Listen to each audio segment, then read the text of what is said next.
pero son muy caros. Entonces la forma más sencilla es que el portero vaya piso por piso, le da a cada uno la citación y ahí le firman un libro, entonces nadie puede discutirlo. Ahora sí es peligroso ponerla en el ascensor, se convoca a la asamblea tal día, porque alguien podría decir, yo no lo leí, no me enteré y no hay manera de probarlo. Supongo que en el futuro vendrá también la notificación electrónica para esto y habrá un sistema seguro donde todos nos iremos enterando. Esa citación tiene que tener algo muy importante, que es el orden del día. El orden del día es la lista de temas que se van a tratar, porque no es válido tratar temas que no están en el orden del día. Y ustedes lo saben bien, se puede impugnar. Porque me llega la citación, la miro, veo los temas que se van a tratar, digo, esto no me importa, no voy. Y después resulta que se trató un tema importantísimo, que si yo sabía que se trataba hubiera ido, lo hubiera estudiado, hubiera argumentado, hubiera convencido a otros, pero no fui, no sabía. Entonces el orden del día es muy importante. Solo se pueden tratar, como dice el artículo, los temas que están redactados en forma precisa y completa. Es inválido el tratamiento de otros temas. Pero ahora vienen las excepciones. Dice, excepto si están presentes todos los propietarios y acuerdan por unanimidad tratar el tema. Bueno, un milagro, pero supongamos que están todos. Ustedes me disculpan un momentito.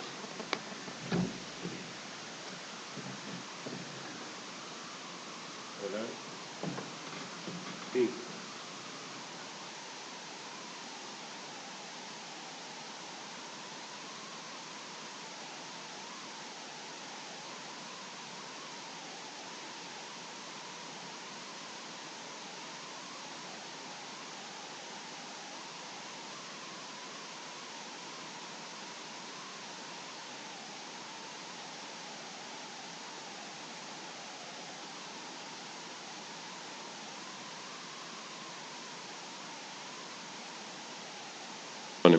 Algo urgente.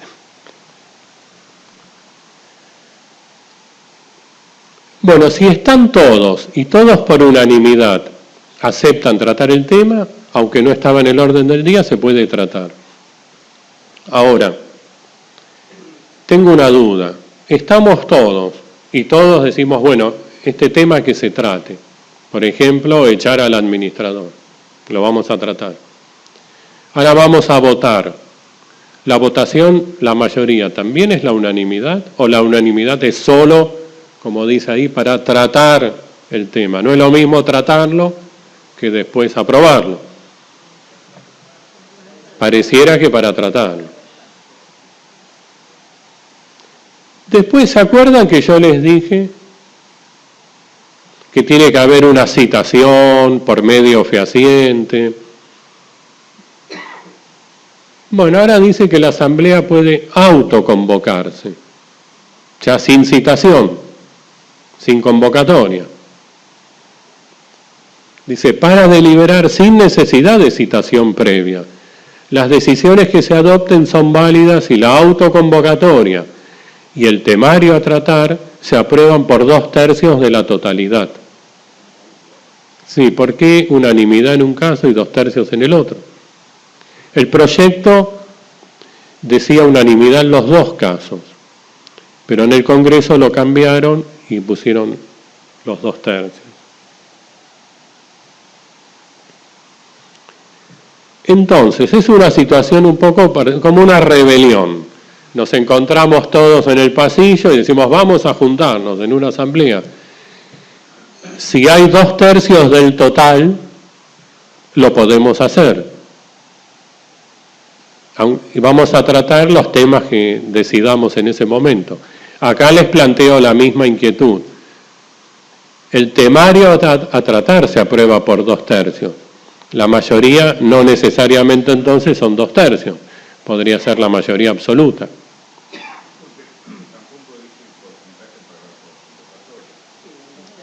2 tercios.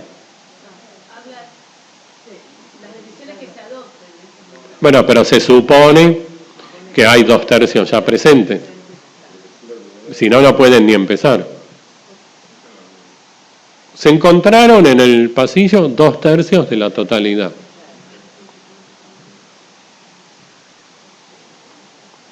Y finalmente, dicen, son igualmente válidas las decisiones tomadas por voluntad unánime del total de los propietarios, aunque no lo hagan en asamblea. Yo les dije antes, es la reunión, hay que deliberar, nos juntamos, discutimos, hablamos, esta es la definición de asamblea. Acá tienen una excepción también a la reunión, no siempre va a ser necesario. Por ejemplo, yo tomo una decisión, o tengo una idea y la escribo, y voy piso por piso y todos me van firmando, si hay unanimidad, se aprueba la decisión, sin reunión. Entonces yo les dije, tiene que haber convocatoria, orden del día, reunión, y ven que todo esto es relativo, puede no haber ni convocatoria, ni reunión, ni orden del día, todo tiene una excepción acá. Y tiene que haber mayoría absoluta, ahora vamos a ver, que también va a tener su excepción. Dice, las decisiones de la Asamblea se adoptan por mayoría absoluta, computada sobre la totalidad de los propietarios de las unidades funcionales, y se forma con la doble exigencia del número de unidades y de las partes proporcionales indivisas de estas con relación al conjunto.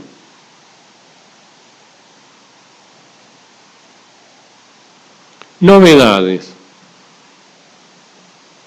Bueno, primero, ¿qué quiere decir mayoría absoluta? Para que no queden dudas, más de la mitad.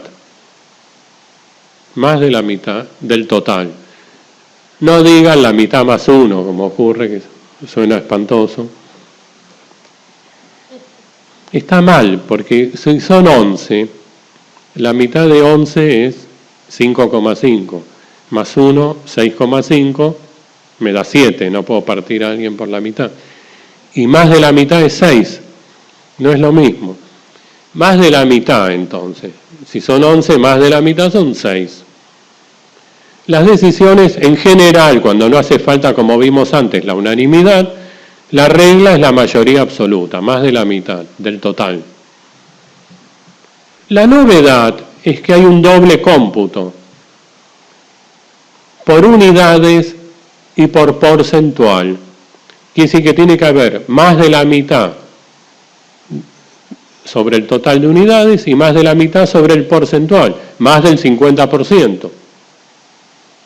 Hacemos el doble cómputo. Me parece bien, porque he visto, por ejemplo, en algún caso, hay un edificio con 40 unidades chiquitas y hay un dúplex de 400 metros arriba de todo. Entonces se juntan todos los chiquitos, toman las decisiones, son carísimas, pero a ellos les sale poco. Y el que tiene los 400 metros le sale carísimo pagar las expensas. Entonces, bueno, es una manera de equilibrar los intereses de todos. Muy bien. Ahora viene la excepción. Y es una excepción muy importante, muy práctica. Porque, ¿qué pasa? Ustedes saben cuál es la verdad, la gente no va a la asamblea. Yo hace muchos años fui a una asamblea, yo había comprado un departamentito, había como 60 departamentos en el edificio. Y dije, voy a ir a la asamblea. Se ve que no me sentía bien ese día, no sé por qué fui. Y éramos 4. Entonces la miro a la administradora y le digo, bueno, no hay quórum, nos tenemos que ir. Y me dice, acá pasada media hora lo hacemos con los que estamos. Digo, mire, pero no es legal eso. Según la ley, si no hay quórum, no, pero acá es así. Digo, mire, yo un poquito estudié de esto, algo sé. No, acá es así, me dijo. Y se hizo así. Y la verdad que estuvo bien, porque si no, no se hace la asamblea, ¿no? La gente no va.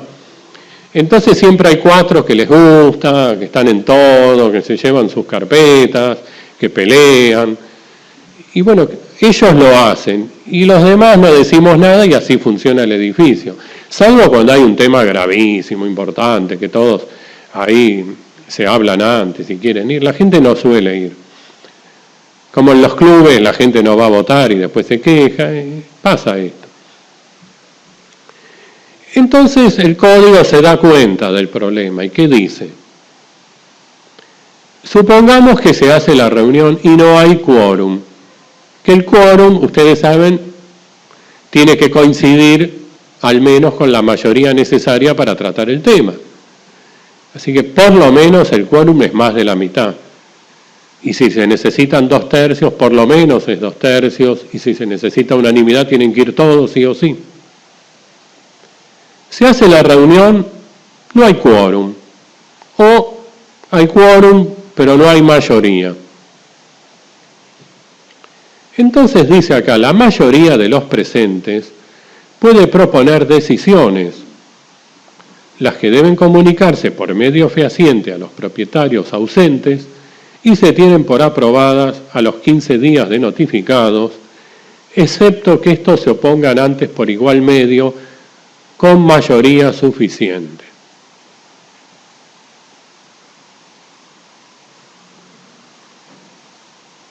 Acá yo les puse un ejemplo. Supongamos que hay 60 unidades. A la asamblea van 18 personas. 14 votan una decisión. Esta decisión no se puede aprobar porque no hay mayoría absoluta. No hay más de la mitad sobre el total, como vimos antes. Pero no están perdidos todavía. Se la comunican a los demás. De los 18, 14 votaron en un sentido y 4 votaron en contra, ¿no? Bueno, se la comunican a todos los demás.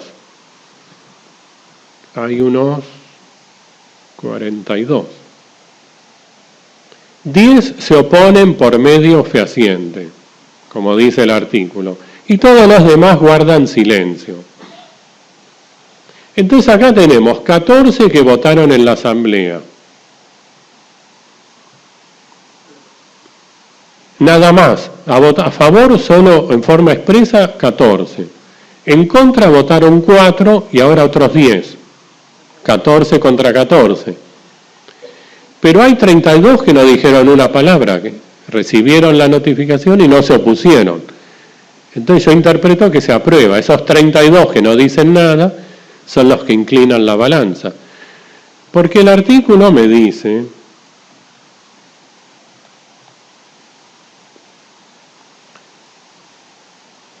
excepto que estos se opongan antes, por igual medio, con mayoría suficiente.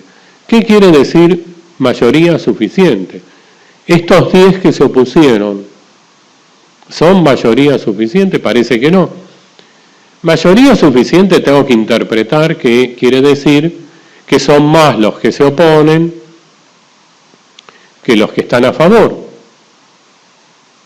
Y si hay muchos que no dicen nada, parecieran que no son más los que se oponen. Todo esto porque se me ocurre a mí, ¿no? Tengo que tratar de entender lo que dice el artículo. Pero si pienso que la realidad es que la gente no va, que nunca hay quórum, que nunca hay mayoría, y que el código ha querido ser más flexible y dar una salida, la interpretación siempre tiene que ser favorable a la validez de la decisión y no en contra. Supongamos que se toma una decisión violando la ley, porque no hubo quórum, porque no hubo mayoría, no se convocó debidamente, no se puso el tema en el orden del día, igual se lo trató. Podemos pedir la nulidad. Este era un tema controvertido hasta el día de hoy, no el hecho de que se puede pedir la nulidad, sino cuál es el plazo de prescripción. Algunos decían 10 años, porque este es un contrato. Entonces, la violación de un contrato, ustedes saben, el plazo de prescripción para demandar es de 10 años, el plazo general. Otros decían 20, porque está en juego los derechos reales, se puede iniciar una acción reivindicatoria y la acción reivindicatoria se podría detener ante la usucapión de 20 años. Yo pensaba que eran 10. Y algunos decían, creo que 90 días, tomando por analogía lo de la ley de sociedades para impugnar una asamblea. Bueno, ahora se aclara el panorama, porque dice el artículo que si hay una causal de nulidad se puede plantear en un plazo de caducidad, no dice de prescripción, sino de caducidad de 30 días. A mí me parece bien, porque no se puede estar toda la vida esperando, ni que el plazo sea muy largo, pero la verdad que los 30 días me parecen poco.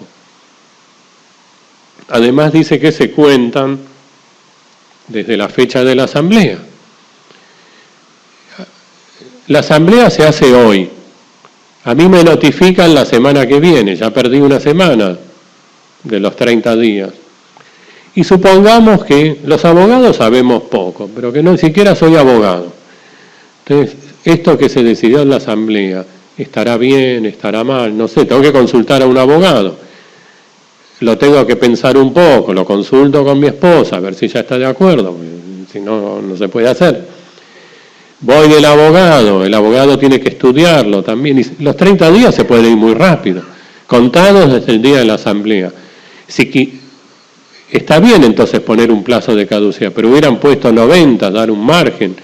Iniciar un juicio para mucha gente es una decisión importante, trascendente en su vida, y lo tiene que pensar y además no sabe bien que hay un plazo de caducidad. A lo mejor dice el mes que viene voy a ver al abogado y cuando vaya caducó. Parece muy breve esto.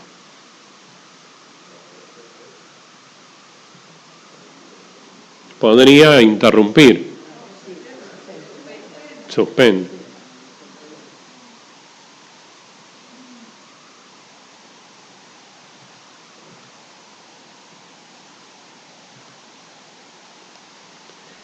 Ustedes saben también que está la posibilidad de la asamblea judicial. En la ley 13.512, ¿cuándo se podía una asamblea judicial? Cuando no había mayoría. Si no se alcanzaba mayoría o no había quórum, teníamos la posibilidad de pedirle al juez que él convoque la asamblea. Esa alternativa desaparece porque hoy, como vimos, siempre va a haber quórum y mayoría porque la ley da muchas posibilidades. Una minoría le comunica a los demás, hay que ver si se oponen o no. Siempre hay una forma de sortear ese problema.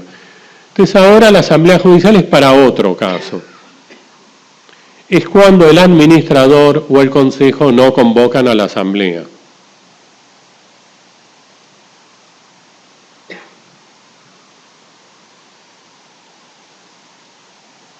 Vimos que existe la posibilidad de autoconvocarse, pero para eso hace falta una mayoría de 2/3, ¿no? Si no conseguimos eso y no se convoca, entonces nos queda la asamblea judicial. Y dice el código que la tiene que pedir más del 10%. No aclara cómo se computa. Vimos que para calcular la mayoría absoluta pide doble cómputo de unidades y porcentaje. Acá no aclara, pero el 10% me suena más a porcentual que a unidad.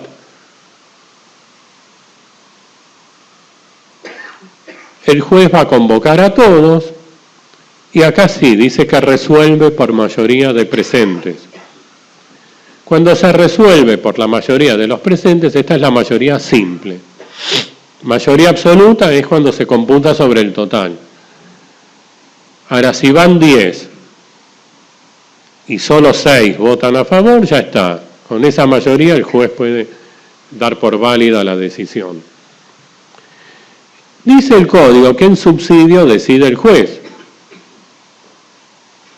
si no se alcanza la mayoría, pero no entiendo cómo no se va a alcanzar, porque si basta con la mayoría simple, siempre tiene que haber mayoría. La única posibilidad que se me ocurre que haya empate, sí. Ahí entonces va a tener que decidir el juez.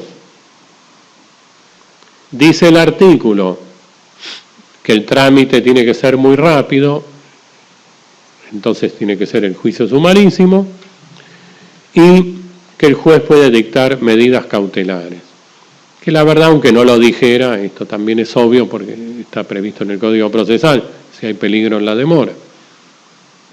El caso típico, me imagino, que es cuando hay que echar al administrador porque no se está portando bien y no hay votos suficientes para hacerlo, o no hay reunión. Además, si el administrador sabe que lo quieren echar, nunca va a convocar a la asamblea para que lo echen. Y bueno, a lo mejor esta es la salida, lo he visto en algunos casos. Ahora vamos a ver eso, a ver si viene ahora.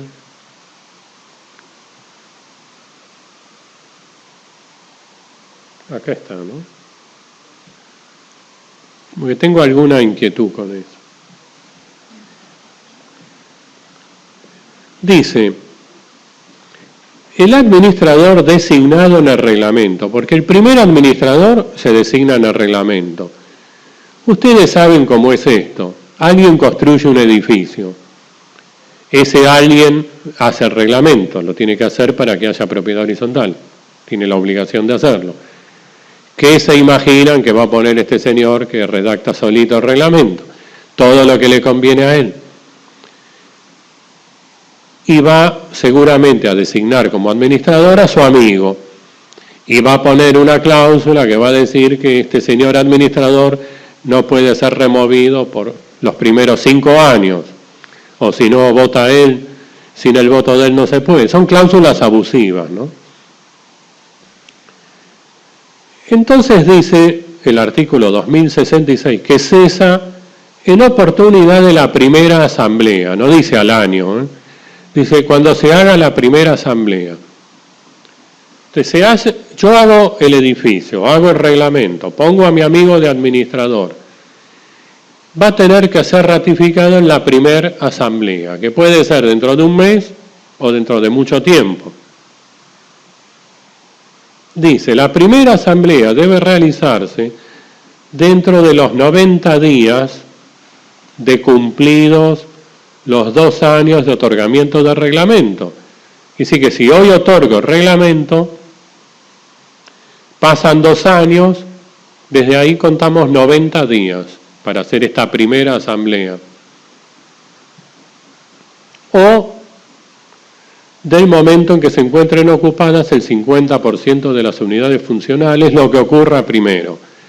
Si supongamos que en un año vendí y están ocupadas más de la mitad de las unidades, ahí también correrán los 90 días para que se haga la primera asamblea. Y ahí habrá que ratificar o no al administrador. La pregunta que me hicieron es porque en la ciudad de Buenos Aires está la ley 941,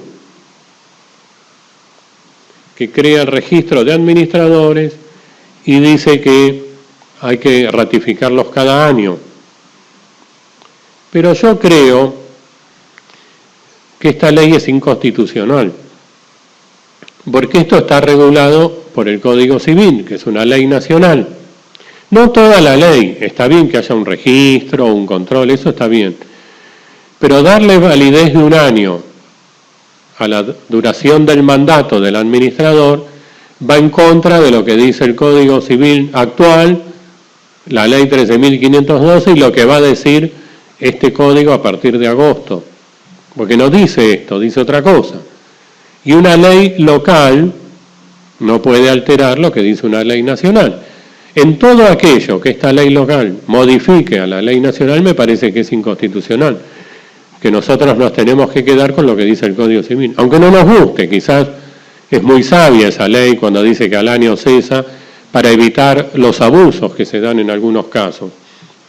Pero esto es lo que dice el Código.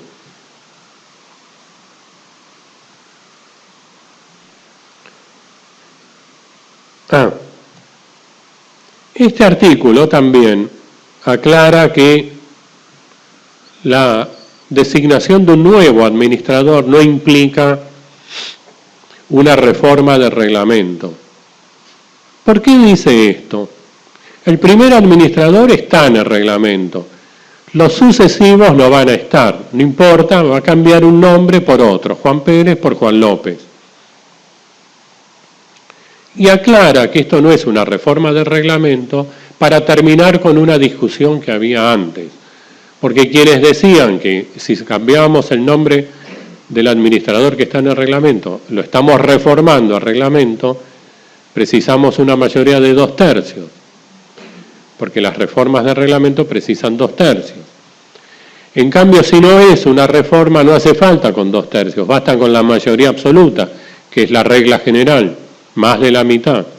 Por eso dice así el artículo, para que nadie crea que se necesita una mayoría superior a la general.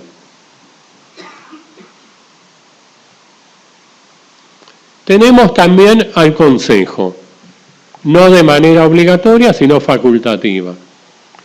Y desistir va a tener que estar previsto en el reglamento.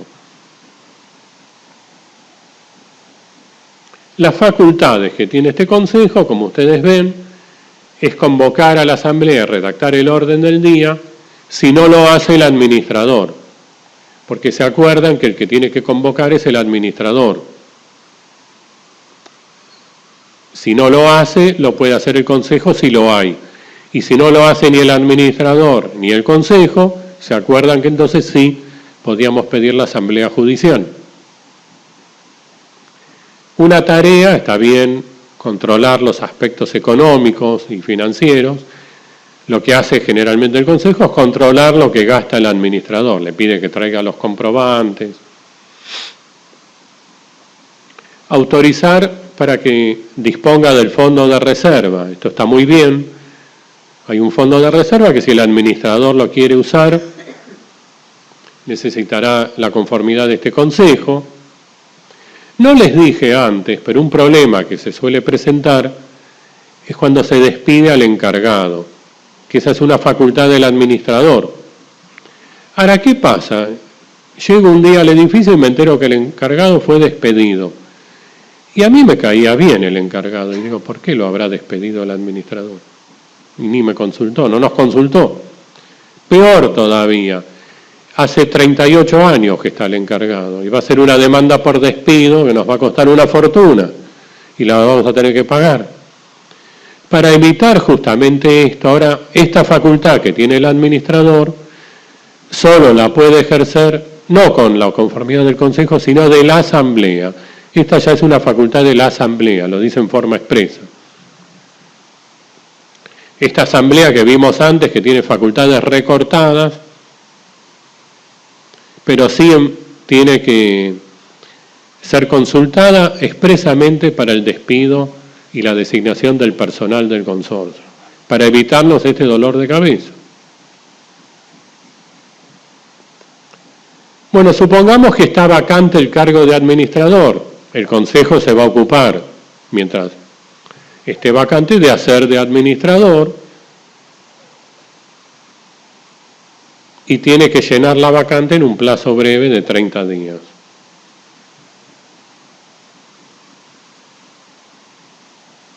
Va a tener también las facultades que disponga el reglamento. El reglamento, cuando cree este órgano, si lo considera, le puede dar otras facultades además de la que les atribuye el Código.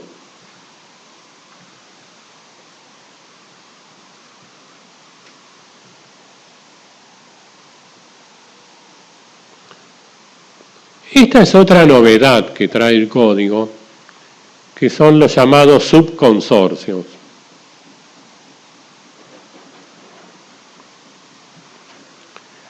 Supongamos que hay un gran terreno y 2 torres. O a lo mejor hay una torre y abajo una galería con locales. Y los que viven en la torre tienen sus problemas, los que viven en la galería tienen sus otros problemas. Supongamos que los de la galería quieren decorarla de nuevo para tener más ventas, y yo que vivo en la torre digo, uy, yo tengo que pagar ese gasto, no me interesa. Ni a los de la galería les interesa atender gastos de los departamentos. Bueno, esto es algo que se viene discutiendo hace mucho y ahora el código ofrece esta posibilidad, que es dividir administraciones. Como ustedes ven, dice, para ciertos edificios que tengan cierta estructura, el reglamento puede prever la existencia de sectores con independencia funcional o administrativa. Entonces cada uno puede tener una subasamblea, un subadministrador, pero no los independiza del todo.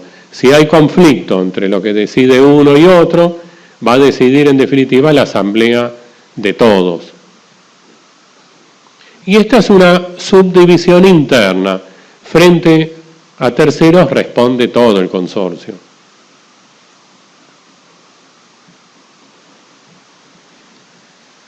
Como se nos acabó el tiempo, brevemente también les digo que dice el código, y lo dice bien, está bien, que el reglamento integra el título de propiedad. ¿Qué quiere decir esto? Voy a comprar un departamento y el reglamento dice que no puedo poner un estudio jurídico.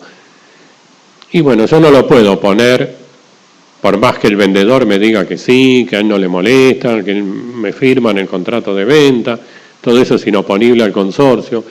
Porque cuando yo adquiero la unidad, todo lo que dice el reglamento forma parte de mi derecho, de mis derechos y obligaciones. Eso quiere decir, el reglamento está inscrito en el registro y es oponible a todos. Eso significa, algunos escribanos han leído esto, el reglamento integra el título, y creen que hay que hacer el reglamento de nuevo, o que hay que hacer los títulos de nuevo y transcribir en el título todo el reglamento. Yo no leo que eso quiera decir que el reglamento integra el título. ¿De reglamento? No, 2/3. Ahí sí. No lo dice el código, la ley, pero yo interpreto, como usted, cuando se afecta el derecho de propiedad, ahí se necesita la unanimidad. Sí.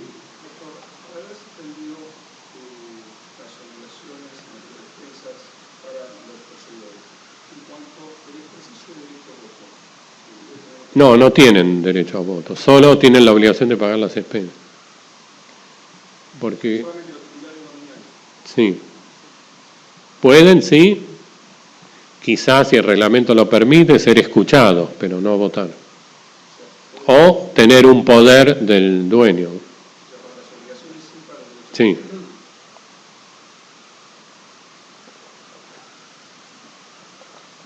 Bueno, si no me quieren preguntar nada más, les agradezco mucho la paciencia.